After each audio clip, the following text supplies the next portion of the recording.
মধ্যেই অনেকগুলো কথা শুনছিলাম। বিশেষ করে আমার পাশে বসে আছেন এই ঘরানার উত্তর সাধক, যিনি ব্যক্তি জীবনে এই জীবন ধর্ম দর্শনকে লালন করছেন, পালন করছেন, আমাদেরকে এগিয়ে নিয়ে যাওয়ার জন্য এখন আমাদের মাঝে জীবিত আছেন। পরম স্রষ্টার কাছে আমাদের হৃদয়ের আকুতি, দোয়া, ভালোবাসা তার জন্য।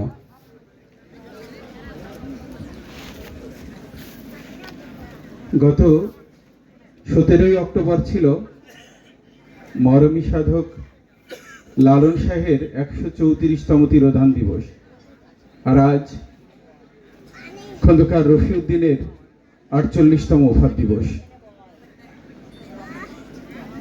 ছেউড়িয়ার সেই মহৎ অনুষ্ঠানে দেখেছিলাম হাজার নয় লক্ষ জনতার ভিড়। আজকেও অন্যান্য বারের মতো আজও দেখছি এখানেও শত সহস্র জন উপস্থিত হয়েছেন। এই এক পাশে বক্তাগণ বলেছেন আমরা এখানে আসি, ছুটে আসি প্রাণের তাগিদে। আমি একটু অন্যভাবেই একই কথা বলতে চাই। আমি এবং আমরা এখানে কেন আসি? আমি কিছু খুঁজি, আমার একটি অন্বেষণ আছে। সেই অন্বেষণ বা খোঁজ মৃত্যু পর্যন্ত চলে প্রত্যেকটা মানুষের। খোঁজটা কিসের? কখনো হারানো শৈশব, যে শৈশব ছিল সারল্যে ভরা, যেখানে প্রেম ছিল, কাম ছিল না। আমি অন্বেষণ করি জীবনের সরলতা, আমি অন্বেষণ করি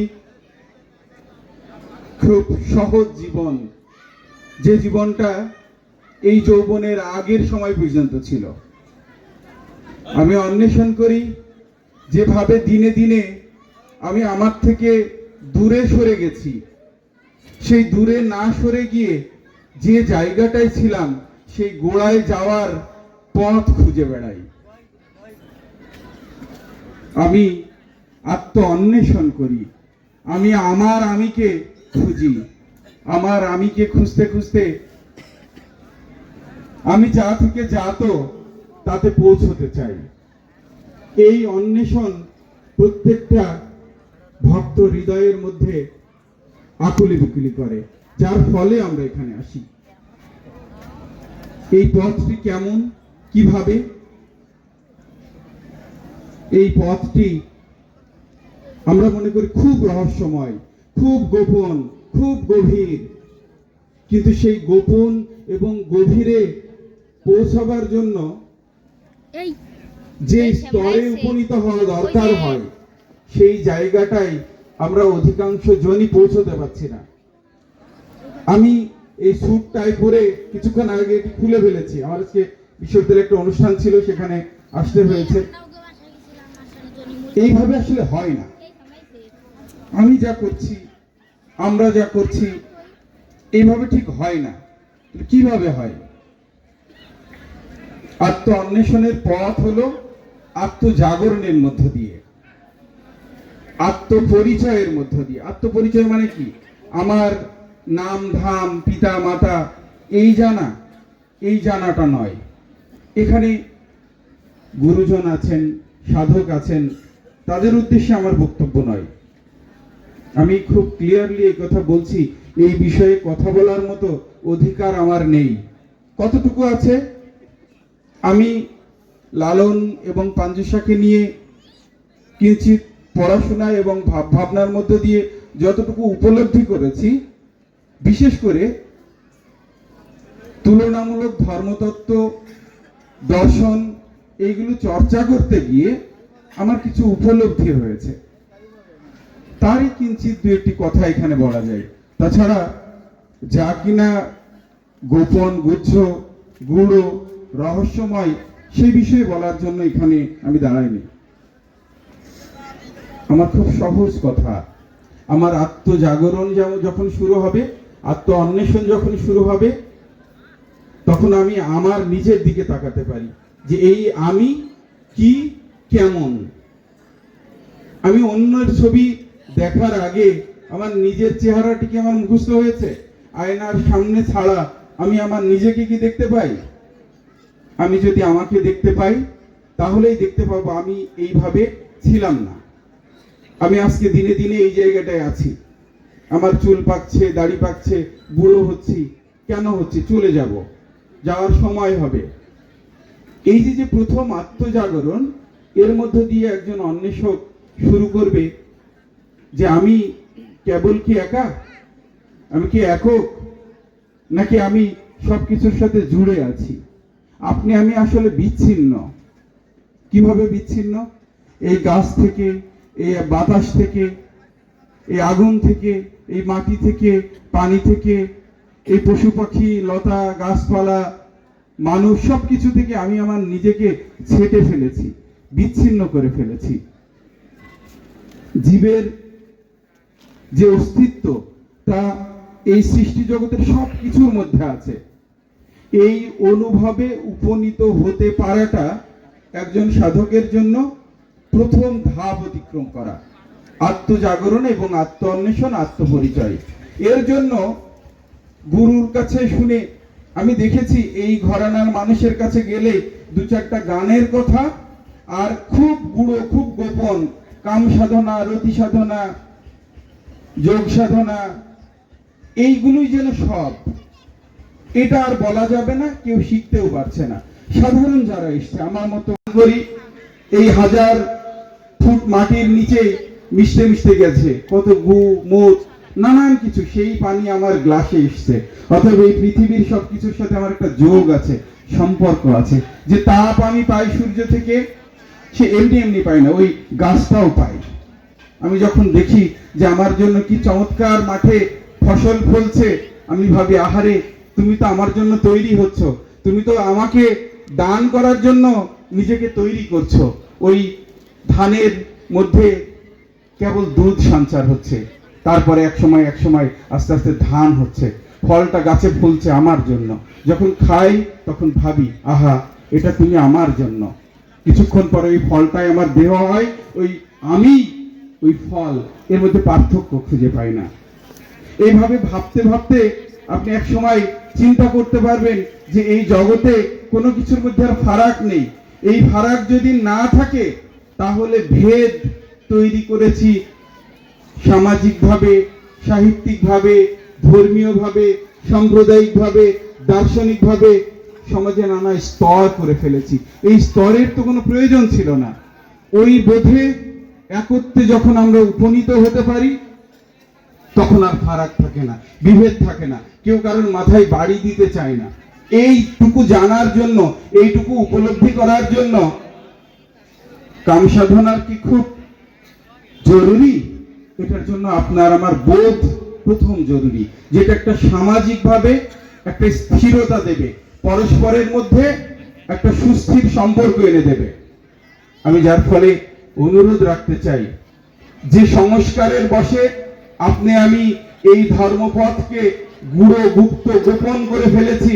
গোপনটুকু গোপন থাক, যা প্রকাশিতব্য, যা প্রকাশের যোগ্য তা আমাদের উপলব্ধি করতে হবে। যেভাবে এক পংক্তিতে নারী পুরুষ মিলে বসেছি আমরা, হিন্দু, মুসলমান, বৌদ্ধ, খ্রিস্টান, উঁচু নিচু, কালো ফর্সা, বুড়ো জোয়ান, ভুলে যদি এক হতে পারতাম, সমাজ জীবন অন্যরকম হতো। ভুলে কি হতো? ভুলে এই হতো আমার জীবনটা আনন্দময় হয়ে উঠত। একজন সাধকের জীবনে পারলৌকিক, পারমার্থিক ভাবে কি পাবে সে খবর আমি জানি না, কিন্তু আমি এটুকু বুঝতে শিখেছি, সাধনা একটা মানুষকে হাতে নাতে দেয় চূড়ান্ত আনন্দ, যাকে আমরা বলি বিমল আনন্দ। যে আনন্দের সাথে পৃথিবীর কোনো আনন্দের তুলনা হতে পারে না। আপনি আনন্দে চোখ বুজে হারিয়ে যেতে পারেন, আনন্দে বোধ হয়ে থাকতে পারেন, হাসতে পারেন, দুনিয়ায় কে কি করছে দেখার সুযোগ থাকে না। এটাই মোরাকাবা। মুশাহেদা করেন, মোরাকাবার সাধনা তো প্রত্যেকের আছে। তারপরেও ভেদ কেন? ভেদ আমরা উপলব্ধির ওই স্তরে এবং নিজেকে ধারাবাহিকভাবে ওই জায়গাটায় আমরা পৌঁছে দিতে পারছি না। আমি লক্ষ্য করেছি যে বৌদ্ধ ধর্ম বলি, পরবর্তীকালে বৈষ্ণব ধর্ম, বাউল ধর্ম, তন্ত্র, যোগ, সুফি তত্ত্ব, ইভেন এই ভারতীয় উপাসক সম্প্রদায়ের মধ্যে প্রায় 200-300 উপাসক সম্প্রদায়ের আলাদা আলাদা নাম আপনি জানতে পারবেন যদি খোঁজ নেন। আপনি তখনই বুঝতে পারবেন লালন একা নিজে কোনো কথা নূতন করে বলে যায়নি।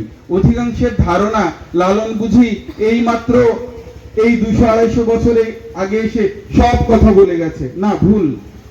আপনি নিজামুদ্দিন আউলিয়াকে পড়ে দেখেন, তার প্রিয় শিষ্য আমির খুসরুকে পড়ে দেখেন, मैं निजाम का नैना लगाया रे বলছে আমির খুসরু প্রায় 1200 সালের দিকে, আর লালন শাহ আসছেন আজ থেকে 200 বছর। তার মানে ধরেন প্রায় একজনা 800 বছর আগে বলছে, তিনি বলছেন যে আমি নিজামের দিকে, নিজামুদ্দিন আউলিয়ার কথা, তার গুরুর দিকে বলছে যে আমি নিজামুদ্দিনের দিকে আমি আমার দৃষ্টি নিবদ্ধ করেছি, আমার বর্জক বেঁধেছি। তারপরে একসময় তার উপলব্ধি হচ্ছে যে মে নিজাম কা নয়না মিলায়া রে, পরেক্ষণে সে বলছে যে এক জাত আর এক অজুদ, অর্থাৎ এক হলো নিজাম আর এক হলাম আমি। তাহলে কি আসলে দুই? অচিরেই তার ভেদ বুঝে যাচ্ছে, বলছে যে আসলে দুই না, মে নিজাম কা নয়না লাগায়া রে, বলছে আমি তো আমার এই চোখ নিজামুদ্দিনের দিকে তাকিয়ে আছি, বর্জক বেঁধেছি। খানিক পরে বলছে যে না না, ভুল, আমার এই চোখ আমার তো নয়, এ চোখ তো নিজামুদ্দিনের দেওয়া চোখ, অর্থাৎ আমি আমাতে নেই। আর এই যে কথা বললো যে ফানা হয়ে যাওয়া, বিভক্ত হয়ে যাওয়া, টুকরো হয়ে যাওয়া, নিজের আমিত্বকে খণ্ড বিখণ্ড করে এই বিশ্ব ঐক্যানুভূতি একের সাথে মিলে যাওয়া, এই এক প্রথমত হচ্ছে আত্ম উপলব্ধি, পরবর্তীকালে ক্রমান্বয়ে অগ্রসর হতে হতে এই বিশ্ব সত্তার সাথে মিলিত হয়ে যাওয়া। মিলিত হওয়ার পরেই বোঝা যাবে যে পরমেশ্বরের সাথেও এই মিলন রয়েছে। যার ফলে হাফিজের কথা আপনি পড়ে দেখেন, জালালউদ্দিন রুমির কথা আপনি পড়ে দেখেন, ফরিদউদ্দিন আত্তারকে জেনে দেখেন, আমাদের খুব কাছের মানুষ নিজামুদ্দিন আউলিয়ার জীবন, তার ধর্ম দর্শন পড়ে দেখেন, তখন মনে হবে যে লালন নতুন কোনো কথা বলছে না, যে তন্ত্রের কথা, যে যোগের কথা বলা হয়েছে সেটি বাউলের মধ্যে এসেছে। এক বৈষ্ণবীয় আদর্শ শ্রী চৈতন্য মহাপ্রভু যা বললেন, অন্যদিকে ভারতীয় তন্ত্র, সাংখ্য, যোগ, এইগুলো মিলে এলো লালন। আর একেবারে সেই ভারতের বাইরে সেই ইরানের বা পারস্যের যে গভীর আধ্যাত্মিক চেতনা, তা বয়ে এনেছিল এই ভারতের সুফিরা। সেই সুফিগণ এই বাংলায় একসময় ছড়িয়ে পড়েছিল। তারই উত্তর সাধক এখানে আলোচকগণ বলেছেন যে খন্দকার রফিউদ্দিন, তার পিতা পাঞ্জু শাহ। এই সুফিদের যে জীবন, প্রেম ধর্ম, এর সাথে নিমাই সন্ন্যাস, আপনি রাধা কৃষ্ণ, এই সবগুলোকে মিলিয়ে দেখতে পারবেন। যার ফলে যারা মনে করি লালন কিছু গানের মধ্য দিয়ে কেবল শুধু আধ্যাত্মিক গুড়ো কোনো কথা বলে গেছে তা নয়, একটি প্রেম ধর্মের কথা বলে গেছেন, একটা ঐক্যের অনুভূতির কথা বলে গেছেন, একটি অসাম্প্রদায়িক সর্বমানবিক সমাজের কথা বলে গেছেন। সেই সমাজটি গঠনের জন্য আমরা এখানে একসাথে বসেছি, এই উপলব্ধিতে আমাদের পৌঁছতে হবে। সমাজে এখান থেকে ফিরে গিয়েই একই সমাজের মধ্যে নানান ভেদ, এই আল ঠেলাঠেলি, হিংসা, দেশ, নানান কিছু। কিন্তু আমি পড়ে দেখেছি, বুঝে দেখেছি, পৃথিবীর কোন ধর্মের মধ্যেই চূড়ান্তভাবে ওই দূরত্ব নেই। একটা জায়গায় গিয়ে তারা একে পৌঁছানোর চেষ্টা করেছে। সঙ্গত কারণেই খাটত্ব বা ঘাটতি আছে আমাদের নিজেদের মধ্যে, আমাদের উপলব্ধিতে। যদি ওই উপলব্ধির স্তরগুলো ধারাবাহিকভাবে উত্তীর্ণ হতে পারি, দেখবেন তখন আর কোনো ভেদ থাকে না। লালন যে জীবন যাপন করেছে, আমরা কেউই সেই জীবন যাপনের মানুষ নয়। লালনের একতারা, তার একেবারে জীবনটাকে খুব সাধারণ, সরল, সহজ করে দেখেছেন। সাপ যেমন মরার পরে একেবারে শুয়ে থাকে, যাকে যোগ সাধনে সবাসন বলি, জীবনটা যদি এরকম সরল হতো তাহলে আর কোনো ভেদ থাকতো না। দিনে দিনে আমার নানান পরিচয় হয়েছে, আমি শিক্ষক, আমি পিতা, আমি সামাজিকভাবে মূল্যবোধের মানুষ, অর্থাৎ আমি অনেক কিছু আমার নিজের জন্য যোগ করেছি। এগুলো এখন ত্যাগ করা দরকার। যদি ত্যাগ করা যেত তাহলে পরে আমরা একটা শূন্যে পৌঁছতাম, যাকে বৌদ্ধ ধর্ম বলছে নির্বাণং পরমং সুখং। নির্বাণ হচ্ছে পরম সুখকর, এই নির্বাণের ধারণা।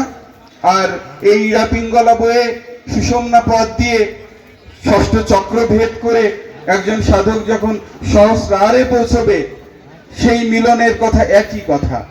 রাধিকা কৃষ্ণের সাথে মিলিত হতে যায়, সে একই তত্ত্ব। শ্রীরামকৃষ্ণ পরমহংসদেবের যে সহজ সাধনা বা ধ্যান, সেটিও একই কথা, একই স্তরের ব্যাপার। আবার এই ফানাফিল্লা বাঁকাবিল্লা একই স্তরের কথা। লালন তার মনের মানুষ, একই স্তরের কথা। মনের মানুষ, প্রিয় মানুষ, স্রষ্টা, পরম, এই সবগুলো একই ধারণা। যার ফলে আমি আপনাদের কাছে এই অনুরোধ রাখতে চাই, এটি জানার জন্য, বোঝার জন্য আপনি আত্ম অন্বেষণের পথ অবলম্বন করেন। এখন জানা বোঝার জন্য প্রচুর সুযোগ আছে। আমি আরো এই কথা বলি, আগে অর্জন না করে আগে প্রদানের দিকে আমরা কেউ না যাই। লালনের আখড়ায় গিয়ে আমি খুব দুঃখের সাথে লক্ষ্য করেছি, সহস্র জন আসে ঠেলাঠেলি, পাড়াপাড়ি, গুঁতোগুতি করতে, সেখানে দাঁড়ানো যায় না। কিন্তু একজন সাধক খুঁজে পায় না যে গাঁজার দম না দিয়ে যে কিনা নিজেকে একটি অতি উচ্চ চিন্তায় পৌঁছে দিতে পারে। গাঁজার দম দিয়ে নয়, বরং প্রেমিক হৃদয়ের ব্যাকুলতা দিয়ে সে ধ্যানে বা সাধনার ওই স্তরে পৌঁছবে। এটিই তো হওয়ার কথা ছিল, তা হয়নি। অথচ প্রত্যেকে আমরা গুরু সেজেছি এবং সাদা কাপড় পরেছি, মনটাকে সাদা করতে পারছি না। আমরা যে আমার চরণে আশ্রিত হচ্ছে, অথচ আমি নিজেই নির্ভর হতে পারি না।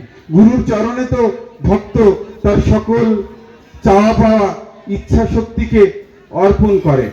তাহলে গুরু নিজেই কি নিজের ইচ্ছা শক্তি অর্পণ করতে পেরেছে, নাকি সে এখনো নিজেই নিজের ইচ্ছা শক্তি নিয়ে চলে? পরম স্রষ্টার ইচ্ছায় আমার ইচ্ছা, আমার আর কোনো ইচ্ছে নেই, এই কথা কজন বলতে পারছি? যার ফলে এই জায়গাটায় আমাদের মূল সাধনা রয়েছে।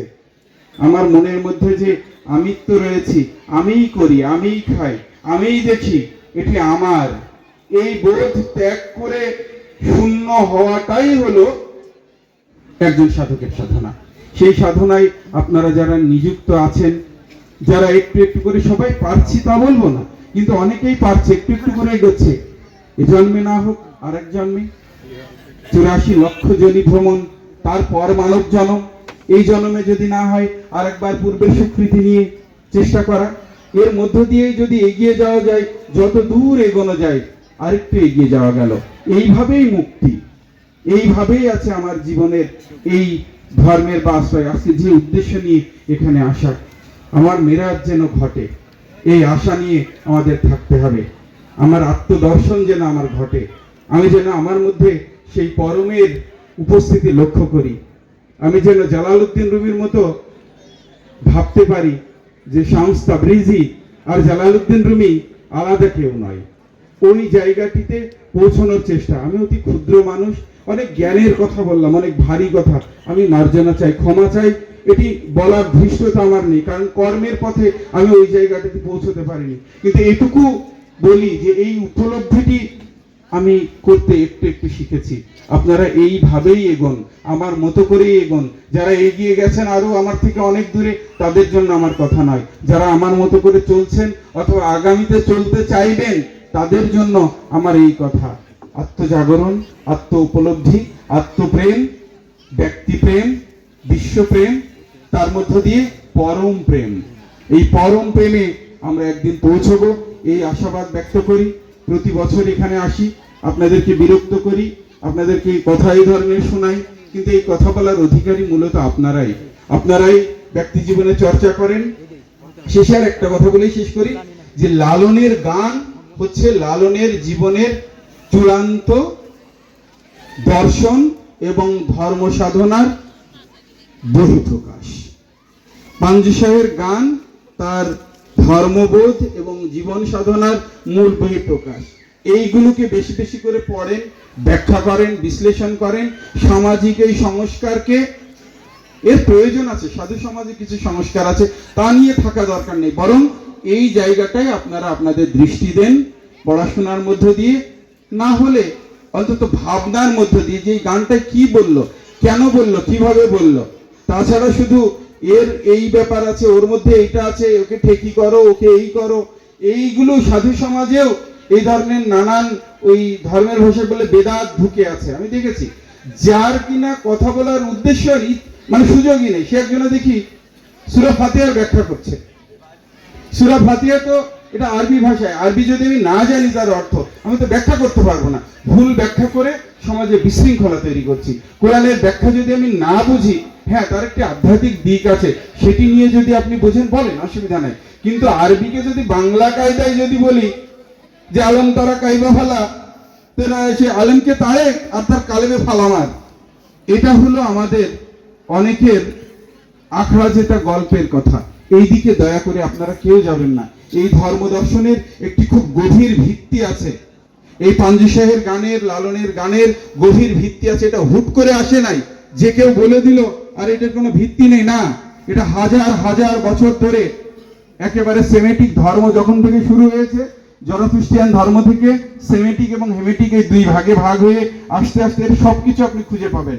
আপনি বেদ, যেটা বীজ থেকে এসছে, বিদ্যা থেকে এসছে, সেখান থেকে বেদ, পুরাণ সবকিছু কত হাজার হাজার বছর থেকে এসছে। লালন একদিনে তার গানের মধ্যে এইসব আনেননি, যার ফলে লালনের যা দর্শন, যা উপলব্ধি, পাঞ্জু শাহের দর্শন, তার মধ্যে গভীর সত্য আছে। সেই সত্য যারা উপলব্ধি করবে না তারা আখড়া জিততে পারে, তারা তর্ক করতে পারে, কিন্তু যে একদিন উপলব্ধি করতে পারে সে আর তর্কও করবে না, সে আর এই মারামারি হানাহানির দিকেও যাবে না। সমাজে একটি অসাম্প্রদায়িক এবং পরস্পর সহাবস্থান গড়ে উঠুক। আমরা ক্রমান্বয়ে অসহিষ্ণু হয়ে উঠছি। আমার পাশের টুপিওয়ালা মানুষটি বেশি করে টুপিদারির দিকে ঝুঁকছে, তার মধ্যে যেমন সাম্প্রদায়িকতা বাড়ছে। আমরা ফকির বা সাধু হওয়ার জন্য যে গুণ দরকার সেই গুণগুলো ত্যাগ করতে বসেছি।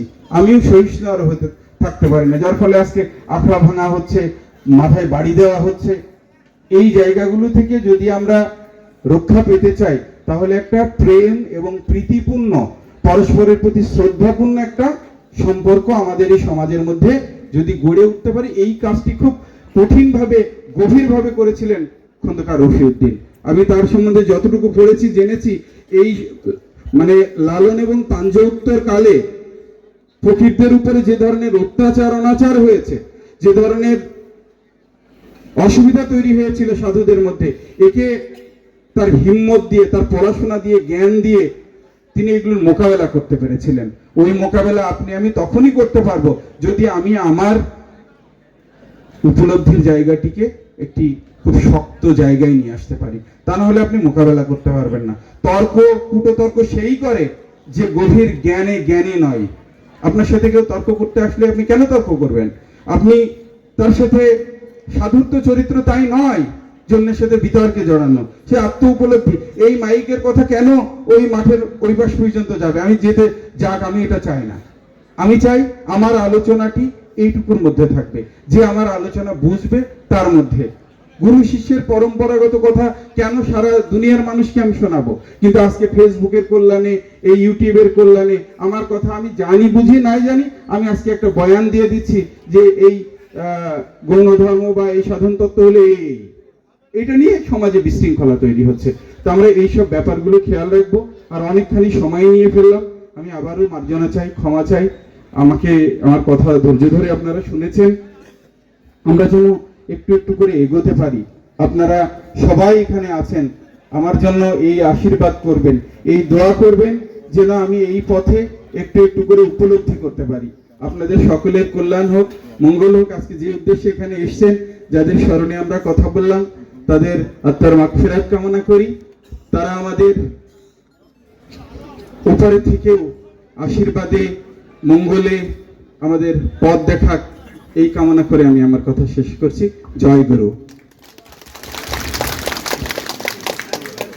ধন্যবাদ আমাদের মুখ্য আলোচক, আমাদের শ্রদ্ধেয় sir professor doctor Mohammad Rashiduzzaman স্যারকে।